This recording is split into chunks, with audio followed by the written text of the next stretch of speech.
Bună dimineața! Coaste de miel la cuptor. Dacă tot am avut un berbecuț, dacă l-am sacrificat și avem niște coaste proaspete, de ce să nu începem cu pasul 1, ca să meargă rețeta bine? Pasul 1, bucătar de weekend. E cam dezastru în bucătărie.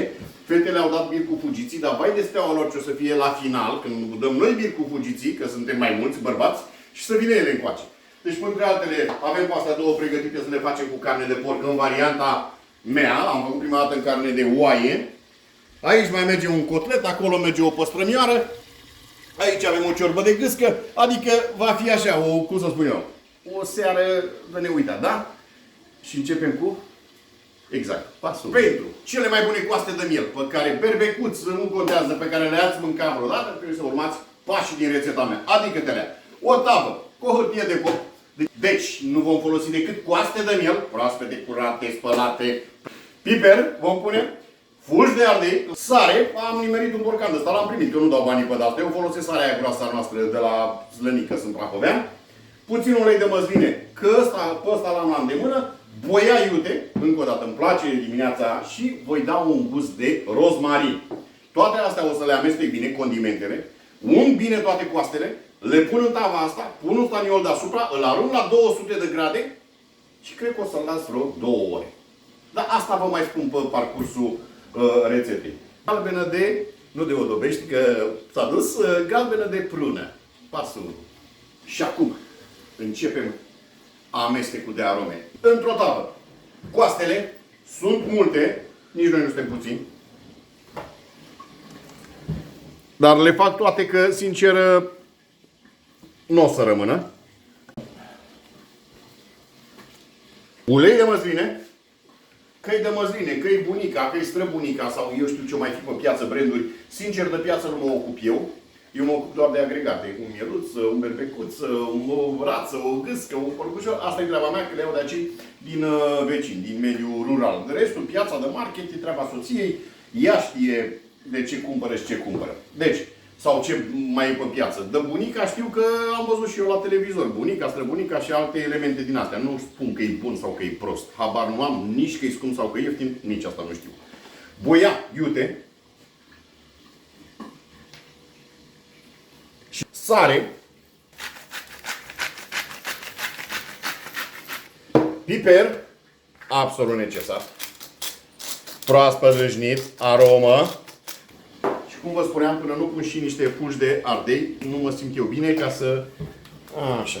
Ăsta mai puțin, că este foarte, foarte intens. Și un strop, nu prea mult, de rozmarin. Rozmarin nu crenguță, rozmarin dat prin râșniță praf. Ia uitați-l cum e. Și amestecăm astfel încât toate condimentele să ajungă peste tot.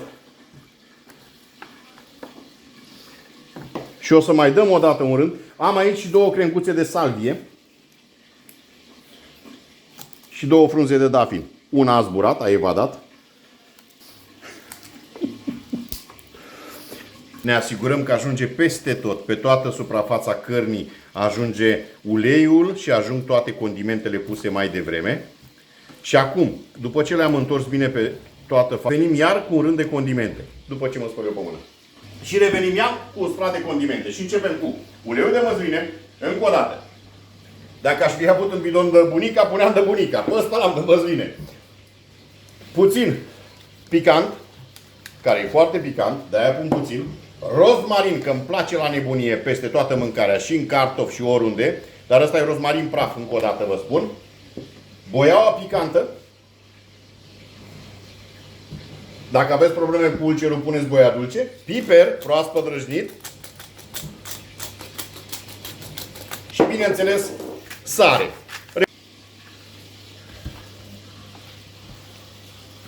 După ce le-am amestecat corespunzător, dăm tăvița asta neîncăpătoare și punem una corespunzătoare.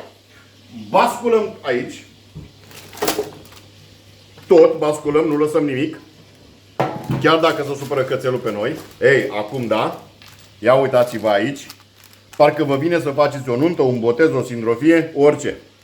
Peste ele, după ce vă spăl pe mânuțele astea două, cum spunea Florin Călinescu când a apărut ProTV, ăștia mai de vârstă cu mine, știți, ăștia mai cu părul alb sau depinde, poate chei și cu barba albă, așa, cu mânuțele astea două v-am făcut favorul vouă sau habar n-am cum, vă dădeam o cisternă de benzină, nu mai știu, eu nici n-aveam mașină atunci. Deci, după ce mă stulpă mânuțele astea două, vedeți continuare. Și ultimul pas, Doamne, ce prostie a spus, nu este decât pasul 1, nu este primul, 2, 3, 5, ultimul 1, pasul 1 și atât. Deci, ultima etapă, înainte de a-l băga la pictor. Ați văzut, le-am condimentat bine pe toate părțile, desfacem o sticlă de bere, indiferent de denumirea ei, că o cheamă Vasile, Gogu sau cum o mai cheamă pe berea aia, ca să nu dăm nume, că să ia de noi așa. Și sunt copii, nu zic că sunt nevestele, că sunt ciugurile de ce, copii. Și punem aici o jumătate dintr-o sticlă de asta de 33, nu punem toată, mai așa. Și mai dau eu un praf de sare, că așa sunt eu. Acum voi nu e obligatoriu să o faceți. Faceți cum vă place vouă, sau cum vă spun eu, cum îi place papilei gustative. Staniol. O izolăm bine.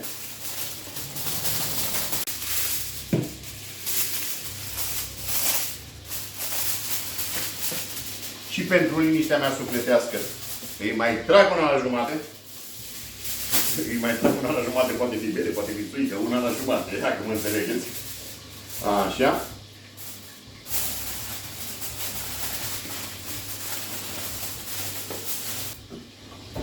Postava aici. Și, cum spuneam, o oră 50, o oră 45, 2 ore la 200 de grade, le probăm. Acum depinde și de vechimea berbecuțului, că dacă e unul fraged care încă suge la țâța măsii, ca să vorbesc, nu e urât, e ceva normal toți. Așa, dacă suge la țâța măsii, e crud, e fraged, ăla se face mai repede. Dacă e deja un berbecuț trecut de prima tinerețe, trebuie lăsa mai mult. Nu mai zic dacă pun o oaie. Aia durează și mai mult. Așa că, vedem și vorbim după o oră și 50, 2 ore, da? Până atunci, coastele noastre, nu ale noastre, ale berbecuțului, pe care le-am băgat la cuptor mai devreme. Și a trecut nu mai mult, nu mai puțin după ceasul ăla, că al meu nu funcționează, că a rămas limba în urmă, limba. 1,45, o oră și 45 de minute de când zac acolo sub staniol. E bine să le verificăm acum, să vedem dacă a ajuns acolo termicul în profunzimea dorită de mine. Dacă nu, le mai lăsăm o leacă. Dacă a ajuns, dăm staniolul jos, miere și muștar deasupra, trebuie să aibă o crustă așa încât să... Haideți să vedem, că vorba lungă, sărăcia omului, da? Ce vine briza mării. Asta e prima. Arde!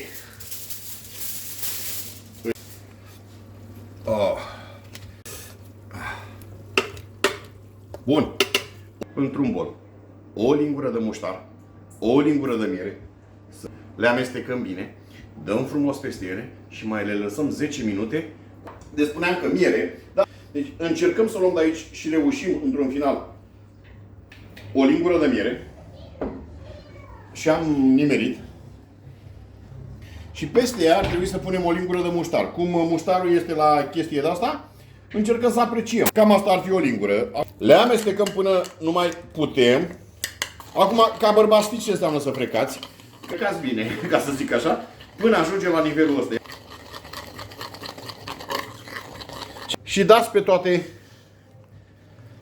costițele noastre, iar așa. Faceți-le așa. Le bag acum la cuptor, 10 minute, o să scad puțin temperatura, o las la 180 și o să vedeți cum arată după. Fără staniol, 10 minute. După 10 minute, vă spunem cum faceți. Înainte să scoateți tava, să nu mă audă soțiile. Luați vinul, să fie brumată sticla. Jumate puneți paharul, jumate puneți sifon. Eu așa îl beau, o să-mi spuneți că stric vinul. Așa sunt eu, mai de la țară. Puneți jumătate sifon, să aibă multe brăvoane, mulți bolboci. Și dați un pahar de la pe gât. Luați o coastă de aia și pe urmă vin să aveți la rece. Haideți să vedem ce s-a întâmplat. După 15 minute, cu glazură la cuptor.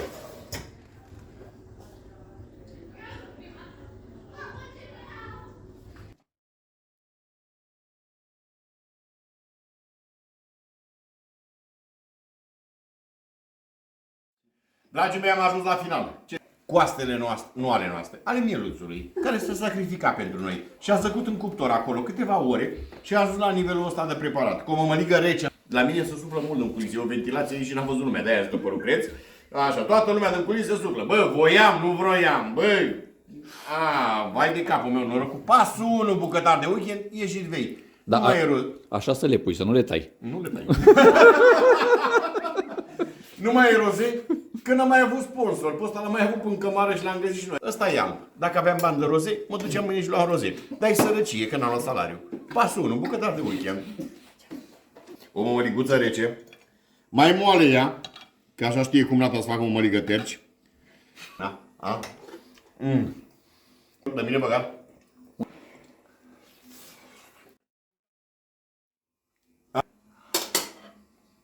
Doamne, e așa cum trebuie să fie. Miere, muștar, crustă. Făcut atât de bine, murătură. Acum ne trebuie înșervețea să ne ștergem pe mâini și n-am.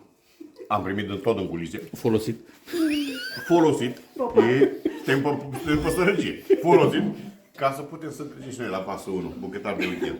Să aveți poftă și weekenduri cu familia și prietenii cum le am eu. Pasul 1.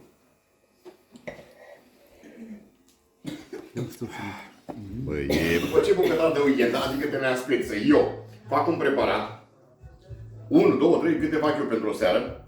Haideți să vedeți cum arată bucătăria după mine. Am o nevastă, să-i dea Dumnezeu sănătate, că nu mi-a reproșat niciodată. Pasul 1, bucătar de weekend.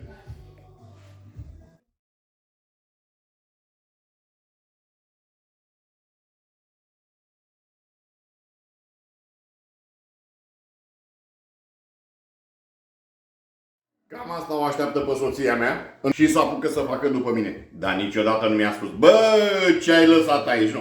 Bine, acum are și asta, e Fina, adică soția cameramanului, Fina mea. Sunt prietenii, toate fetele o să intre aici, noi ca băieții mergem la un șpriț, la un tutun, la o cafea, că asta e viața, domnule. Asta e, ne omorâm cu vicii, da? Viața e frumoasă, pasul 1, bucătar de weekend.